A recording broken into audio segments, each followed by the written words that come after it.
sentence and then we will discuss it if necessary.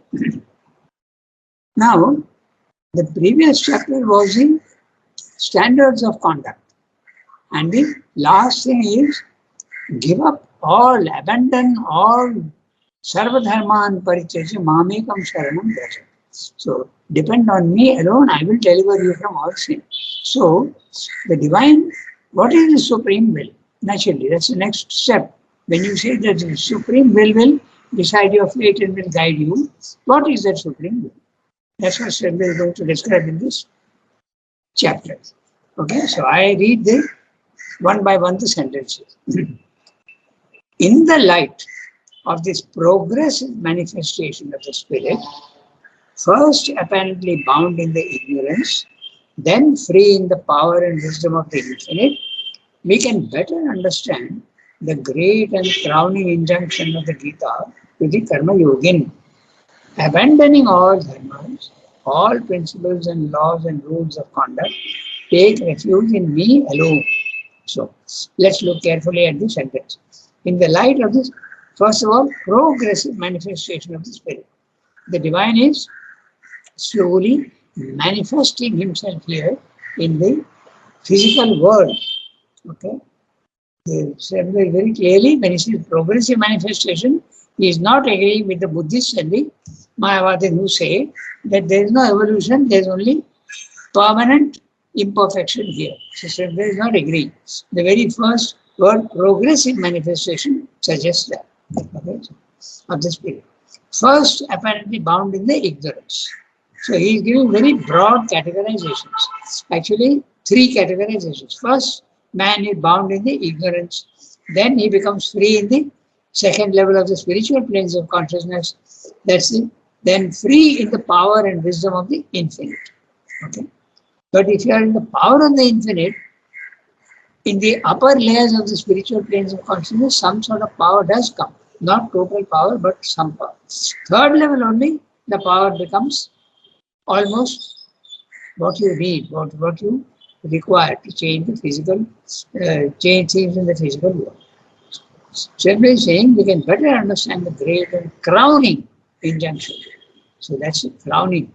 The Karma Yogin, nothing, the aim is to realize that you are a puppet in the hands of the divine and he will move you in the physical world just like a puppeteer makes the puppets dance. Okay? But the only difference is in the puppeteer, the puppets are unconscious and mechanical. But in your case, when you are doing that, you will be in the happiest possible situation. Happiest, you will be absolutely full of ananda. Because the divine himself is manipulating you. Okay, so abandoning all dharmas. Dharmas are the standards. Okay? So it's very often dharma is interpreted wrongly as duty or religion. It's none of the same. Dharma is the law that operates at every level. Three, it is the law that holds together the physical world. If there are no laws, there will be chaos. So there is a law that holds. The dharma at all levels. The physical man has a dharma, the vital man has a dharma, the mental man has a dharma, and the spiritual man also has a dharma. But at the highest level, give up all dharmas, all standards of conduct, give up. That's all. All standards and rules are temporary constructions founded upon the needs of the ego in its transition from matter to spirit. When Sri is saying standards are temporary, temporary for whom? Are they temporary in the physical world? No. They are permanent in the physical world. But for the individual who is evolving upward, it is temporary. So, it is, as you keep going higher and higher, you see that one by one, the lowest dharmas are being given up. So, it is for that man who is rising in consciousness, it is temporary. Temporary constructions founded upon the needs of the ego in its transition from matter to spirit. So this is the journey of the ego. Ego is absolutely necessary at the material level, at the vital level and the mental level. And when you go to the spiritual planes of consciousness, ego has served its purpose, is no more necessary, and it can drop off. Just like your, what is it called? Uh, the organ in your intestine area which you don't need anymore. What is it called? I can't forget it, my name. Okay.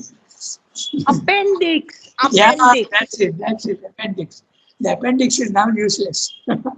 So it can be done away with. So exactly in the same way, the ego also. It was a very big help in the beginning, now it is absolutely useless. So it can be given up. Okay, so these makeshifts, the word makeshift is something temporary, which you use like scaffolding. These makeshifts are a relative, they have a relative imperativeness, they are necessary.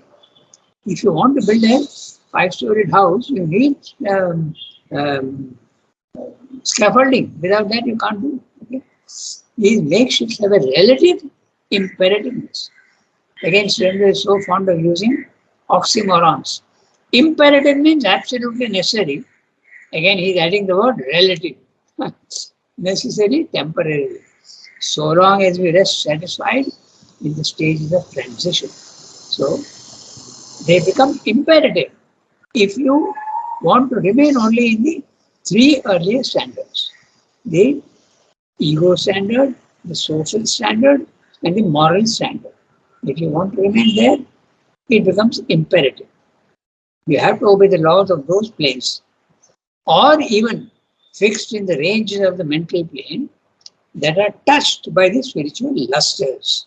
So, even if you are entering into the lower spiritual planes of consciousness, there also there is a, because you come down. In the beginning, there is only an experience and you come down.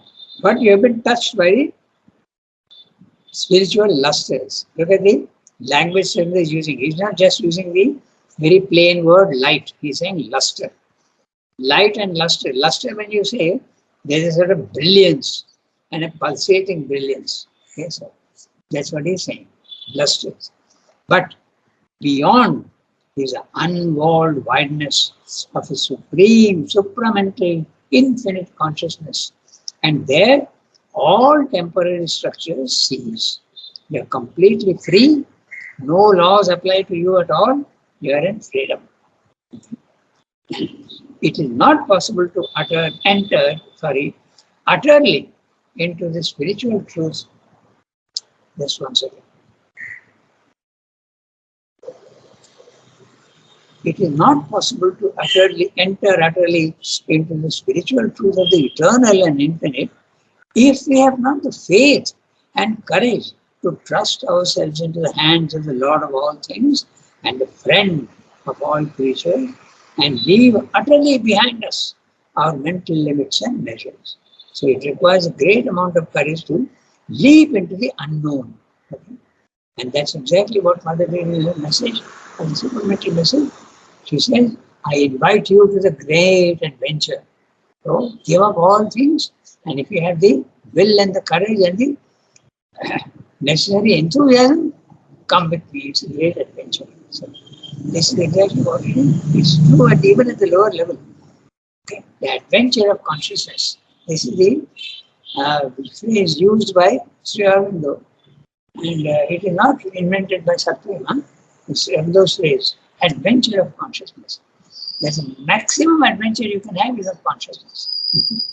Not climbing Mount Everest or researching a virgin forest. It is 10 times more interesting.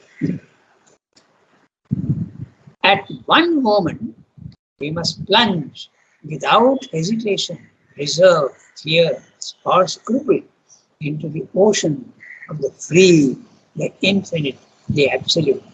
The best example of this can nothing but Surendra just plunging. He's told, go to Chandranagar, and within 24 hours, he is going to Chandranagar. Yes. He had a cousin, okay? And he's a young boy. He arranged everything for Surendra. Chandranagar was a French territory, so he arranged everything for him. You require a medical certificate, There are very interesting stories about how that medical certificate also was obtained. Because Surendra didn't go. It was this boy who went. He has written a book also about his contacts with Surendra. At one moment, you must plunge without hesitation, reserve fear or scruple, into the ocean of the free, the infinite, the absolute. Just two other examples also, this jumping into the ocean without any hesitation. Buddha, who is a king and a prince, and is married with a child, but he just gives up everything and plunges into the trying to find the solution of suffering and old age and disease in the world. Then the other example also is Raman Maharshi at the age of 16. And what a jump! He even gave up his clothes. He threw away all his clothes, his money, everything he gave away. Physically also giving away everything. Unbelievable. Who is going to look after me? We have to worry now. We have to do something. Even if we have to go from Bombay to Pondicherry, we will have to think, okay, let me arrange my things. Let me settle all the things. Let me see if my ATM card is with me or not. Sufficient balance is there in the bank or not. And then you will take the plunge. Here simply straight. Take a plunge without reserve, without hesitation, without fear. My God, who can do this? Human beings can't. After the law, liberty. So there are laws that bind you. Then when the laws end, there is total liberty. After the personal, after the general, after the universal standards, there is something greater. The impersonal plasticity, the divine freedom, the transcendent force, and the supernal impulse. The supernal impulse is your desire to reach the highest levels. After the straight path of the ascent, the wide plateaus of the summit. This sentence is what? Images. Straight and plateau. Both are geographical terms. Straight path is not straight GHT, it is not, it is STRAIT. A straight is the opposite of an isthmus. A strait is a narrow piece of land between two seas. Okay? That is a narrow piece of land between two seas. Then there is the other one which is called the isthmus. And the isthmus is a narrow piece of sea between two lands, like the Suez Canal. And the example of the first one is the joining the North America with South America. There is a narrow strip, maybe about 30 or 40 miles, and that was the land between the two. And they had to dig a Panama Canal through it. So now you save huge amount of money because you don't have to go round, down to the south and come up again. Okay, so you don't have to do that. So that's a straight path. And the plateaus of the wide plateaus of the summit. Okay, so we go to the next paragraph. Rangada, Yeah. Rangada, Yeah. a strait is a narrow waterway, no? Yeah. The Strait of Gibraltar. Yeah, Like, that's it is natural. Yes, sir. I don't know if there's any other, but there is the between Alaska and Russia also. There's a narrow piece. It's called Bering something. A very small amount of water between Alaska two and landmass. Russia. They almost join. Yeah, that's right. It is natural. Yeah, it's not man-made. The Suez Canal is man-made, but I just used it as an image. Okay, we read the next one. Pallavi, are you ready to read the next one? Yes, Rangada. Go ahead. There are 3 stages of the ascent. There are 3 stages of the ascent. At the bottom, the bodily life enslaved to the pressure of necessity and desire. In the middle, the mental, higher emotional and psychic rule that feels after greater interests, aspirations, experiences. At the summits, first a deeper psychic and spiritual state, and then a supramental eternal consciousness in which all our aspirations and seekings discover their own intimate significance. In the bodily life, first desire and need, and then the practical good of the individual and the society are the governing consideration, the dominant force.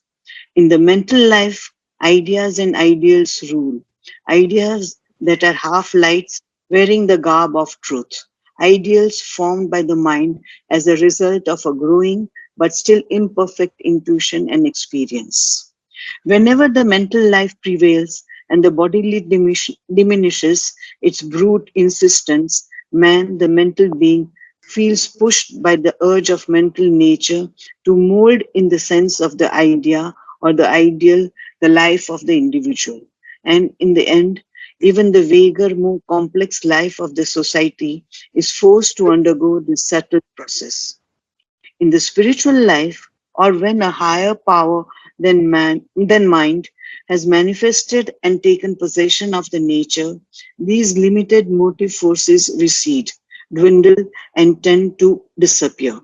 The spiritual or supramental self, the divine being, the supreme and immanent reality, must be alone the Lord within us and shape freely our final development according to the highest, widest, most integral expression possible of the law of our nature.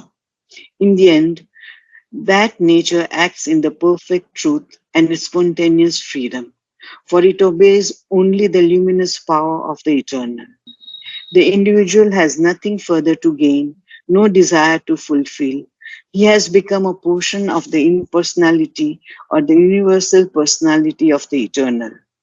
No other object than the manifestation and play of the divine spirit in life and the maintenance and conduct of the world in its march towards the divine goal can move him to action. Mental ideas, opinions, constructions are his no more, for his mind has fallen into silence. It is only a channel for the light and truth of the divine knowledge. Ideas are too narrow for the vastness of his spirit. It is the ocean of the infinite that flows through him and moves him forever. Beautiful, Hera. We'll look at what you say. I remind you, very, very early on, there was a chapter called The Threefold Life. Okay? So, here he is talking about different three stages of life. I just make a difference between the two. In the first one, the threefold life, he speaks of a material life, okay, material life, and second is the mental life, and the third is the spiritual life. There are the three stages. And he has also given you the characteristics of the matter, the characteristics of the vital, and the characteristics of the mental. He has given you all these there in that chapter, threefold life, okay, the three stages also. Now he is talking of three different stages and in a very broad categorization. The first is the field of ignorance, where there are three planes. There is matter, there is the vital, and there is the mind. There is a mind plane, below that is the power plane, or if you want the life plane, and then there is the material plane. So this is the field of ignorance, where you are in ignorance and you see only the many and you think they are true. Okay. So this is level 1. I base my level 1, level 2, level 3 on this paragraph. Level 2 is the spiritual planes of consciousness. You'll see that he speaks of that. Okay. The higher emotional and psychic rule, he says. So level 2 is the spiritual planes of consciousness, and others men have categorized, but Srila has categorized 4 planes in spiritual planes. Higher mind, element mind, intuitive mind, and overmind. And the third level is the supermind. Okay? And even in the supermind, he has given you 3 gradations in the actual. So in the first level, level 1, there is you have a mind, you have a vital, and you have a body, a matter. So this is the sub levels of the level 1. So this is the first one.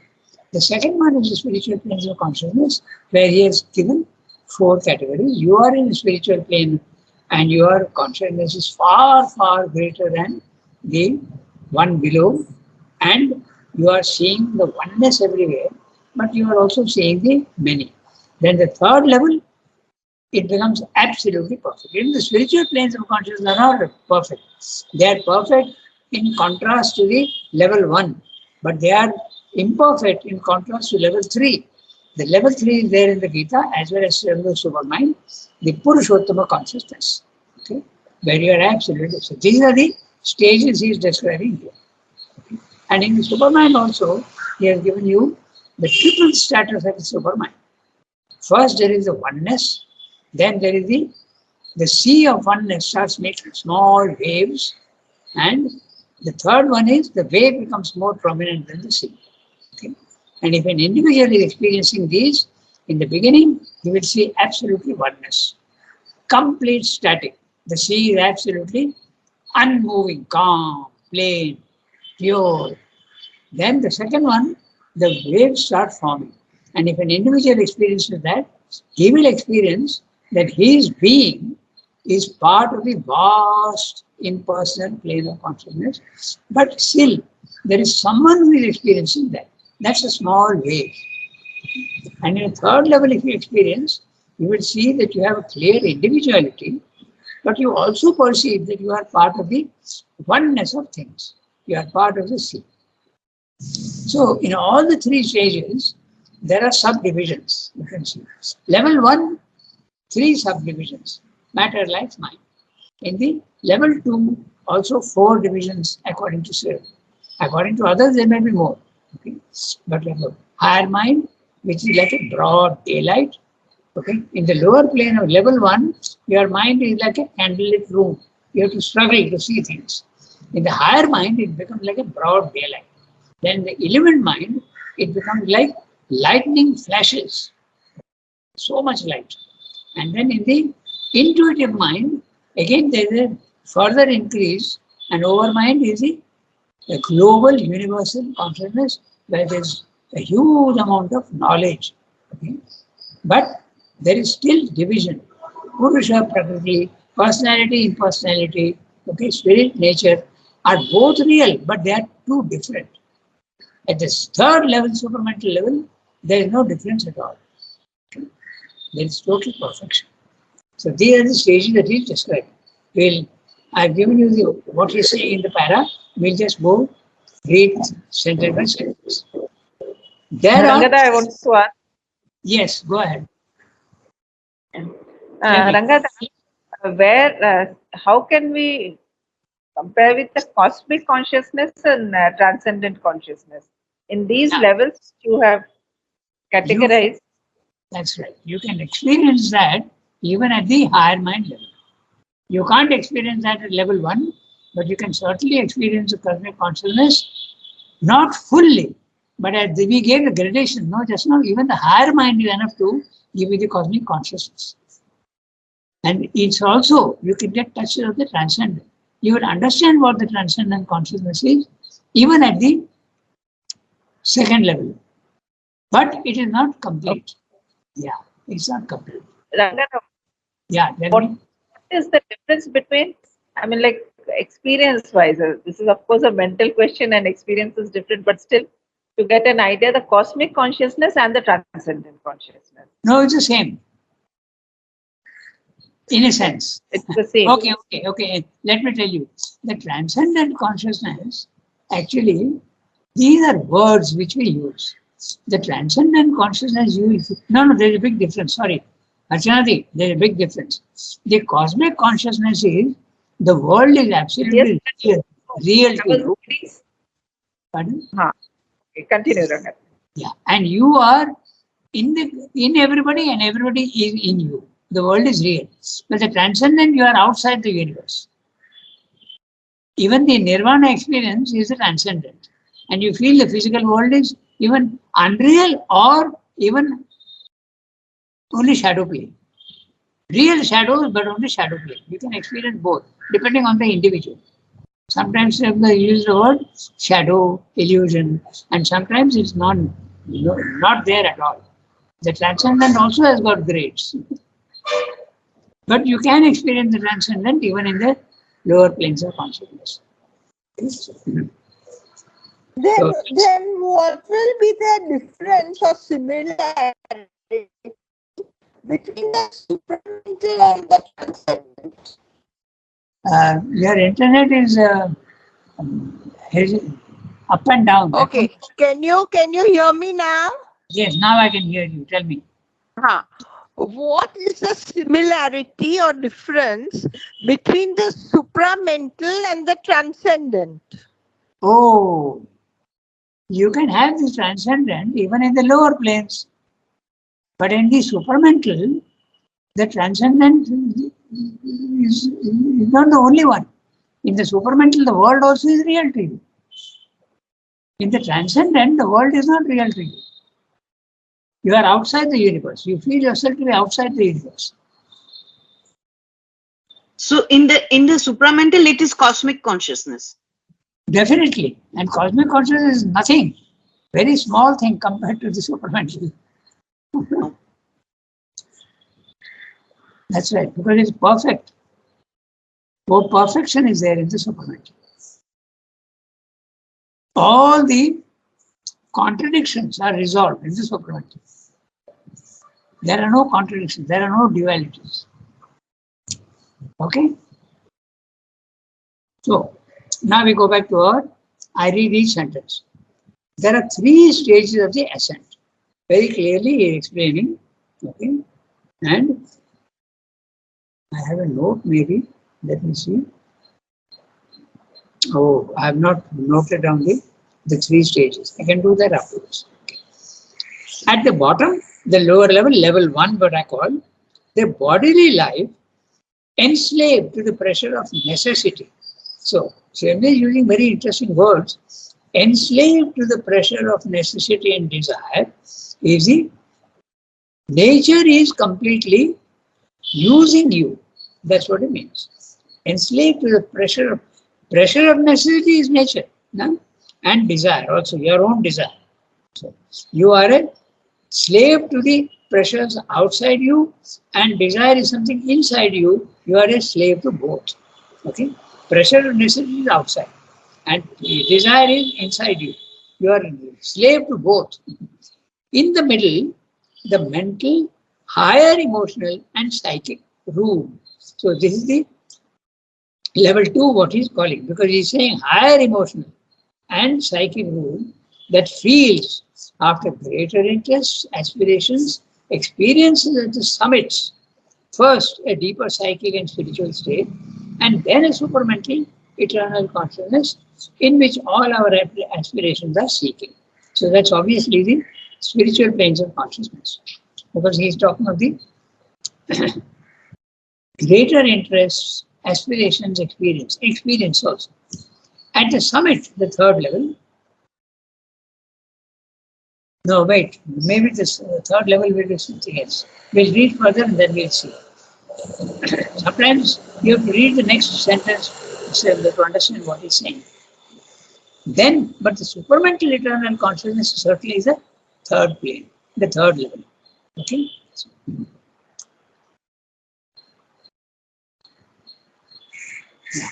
This 3-fold life, the bodily life, the mental life, and the spiritual life, he has referred to it much, much earlier. Then, now he is saying, in which all our aspirations and seekings discover their own intimate significance. So this obviously is a supramental level, level 3. In the bodily life, now he is talking about the 1st level.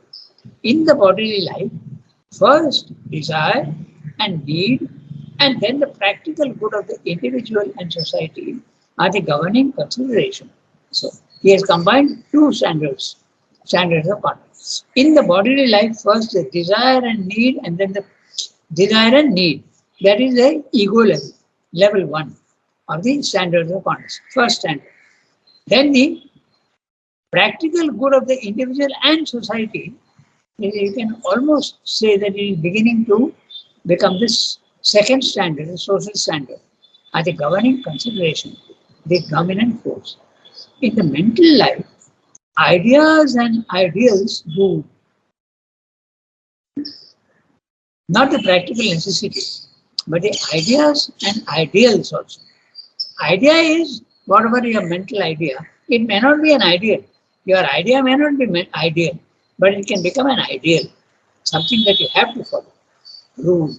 Rule is a verb here. Huh? The ideas rule means dominant. They are dominant. In the mental life, ideas and ideals rule, are dominant. Ideas that are half-lights wearing the garb of truth. This is very clearly, he is defining morality. Morality is nothing but ideas and ideals that are half-truths wearing the garb of truth. You couldn't get a better definition of morality and ethics. Ideals formed by the mind as a result of a growing but still imperfect intuition and experience. Okay. The whole thing is described in the third standard of conduct. Now, whenever the mental life prevails and the bodily diminishes its brute insistence, look at that, the brute insistence, like an animal has to survive on food and sleep and sex. So, brute insistence, the bodily diminishes and the mental life prevails, then man, the mental being, feels pushed by the urge of mental nature to mold in the sense of the idea or the ideal the life of the individual. And in the end, even the bigger, more complex life of the society is forced to undergo this subtle process. In this standard of conduct also he has mentioned it very clearly. But the individual puts his ideas to society and society first accepts but does not follow. Then he slowly starts also being forced to follow also the ideals of morality. Justice, freedom, okay, kindness, compassion, okay, helping others, all these are all moral, altruism, philanthropy, these are all the moral ideals. Humanitarianism, okay, that's the thing. Then, in the spiritual life, that's it, level 2. When a higher power than mind has manifested and taken possession of the nature, okay, these limited motive forces recede, dwindle, tend to disappear. So even your ideals of helping others, you realize that your help is nothing much. Okay? So they recede, dwindle, tend to disappear. When you enter the spiritual planes of consciousness, the spiritual or supramental self, the divine being, the supreme and immanent reality, must be alone the Lord within us and shape freely our final development according to the highest, widest, most integral expression possible of the law of our nature. So they are obviously the supramental plane. In the end, that nature acts in the perfect truth. Which nature? Our lower nature. It acts in the perfect truth when you go to level 3.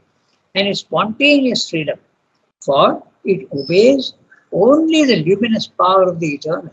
It doesn't obey its own desires and ideas. The individual has nothing further to gain, no desire to fulfill. He has become a portion of the impersonality or the universal personality of the eternal. Portion of the impersonality is a cosmic consciousness. And the universal personality is combining both personality as well as impersonality. Universal impersonality, obviously that is supramental planes. Okay? No other object than the manifestation and play of the divine spirit in life, in the physical world. Very often Srimad uses this. In life means at the practical level here. And the maintenance and conduct of the world in its march towards the divine goal can move him to action. Now this phrase is again taken pakka from the Gita. Maintenance and conduct of the world. Loka sangrahanartham.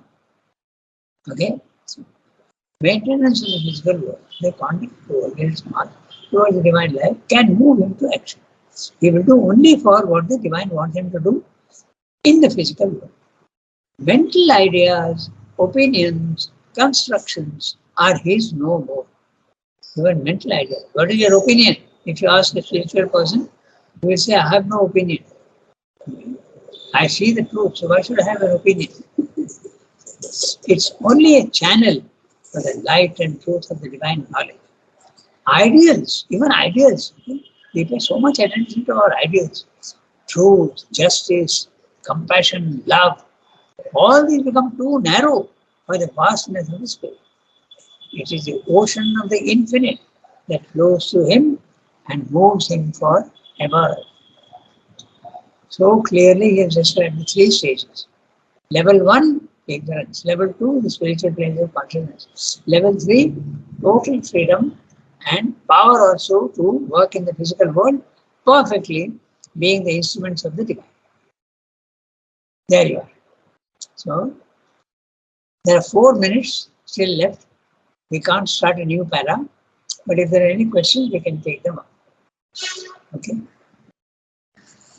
Or if there are no questions, we can stop.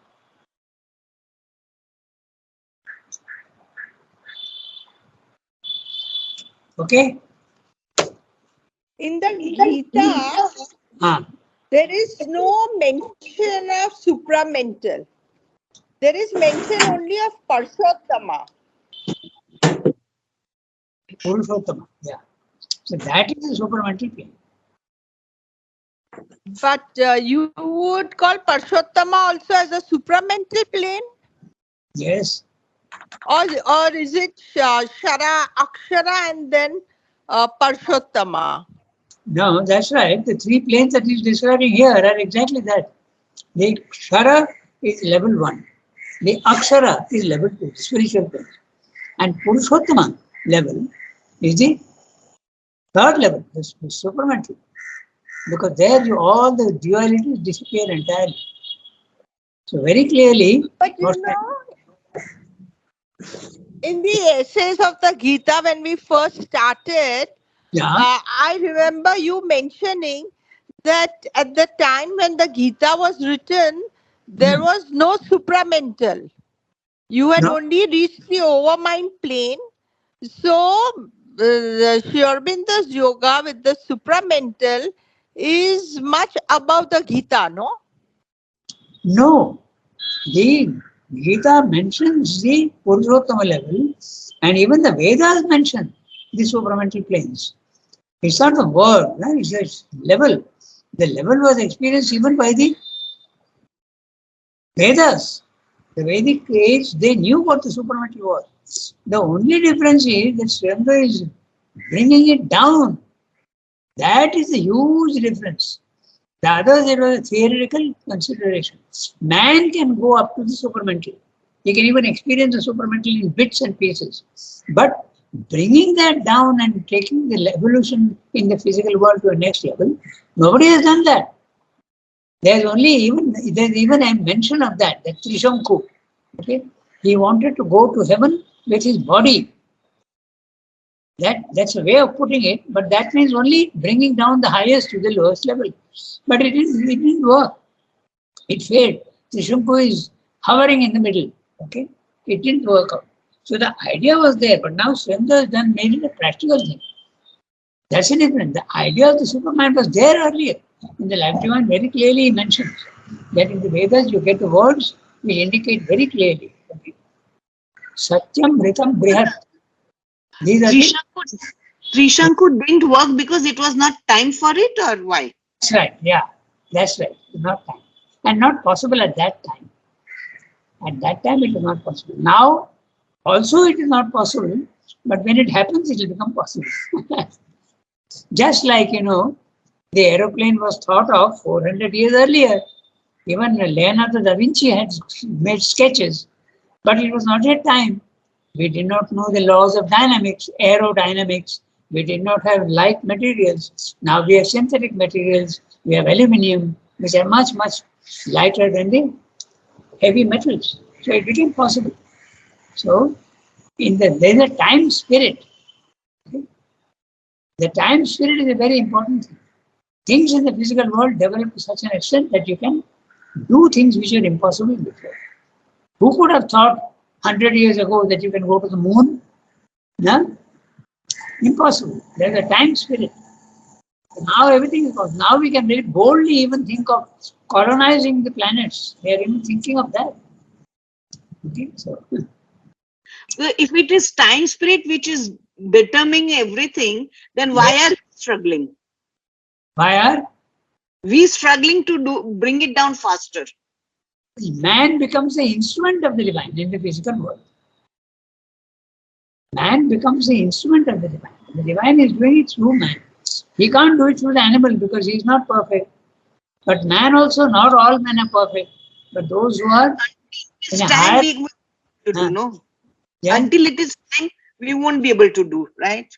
Yeah. Or we can change the time spirit.